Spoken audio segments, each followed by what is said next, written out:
It's the first rule of running for office. Ask the people for their vote. But begging for support this close to Election Day?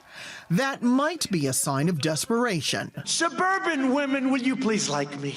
Remember? Please. Please.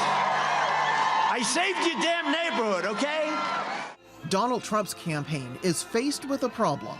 Polls say the president is losing a key part of his base, suburban white women voters, to his Democratic rival Joe Biden. In a recent Washington Post poll, 62% said they were planning to vote for Biden versus just 34% for Trump. You know, instead of just being a candidate and having the candidate's record to run on, we have 4 years of a Trump record. These women, I think, largely view as a failure on a number of levels. And I think that's going to kind of encourage them to show up and make sure we don't have another 4 years of that. Political experts say in 2016, Republican women overlooked Trump's misogyny because they liked his conservative economic policy. But this year, these voters are alarmed by the collapse of the economy, We won't forget! as well as by Trump's apparent stoking of racial tensions in the country. They say what matters most is the president's handling of the COVID-19 pandemic. He has really lost that group of women with their concerns over the coronavirus, the health of their families. Women are more burdened by the child care, by the educational difficulties, by their parents being in situations. So he has lost a lot of this support, and it may make the difference for him. Women's suffrage was born from a desire to... The Trump campaign strategy, reminding women that the Republican Party fought for their right to vote 100 years ago. And with one unified voice, we will vote for freedom.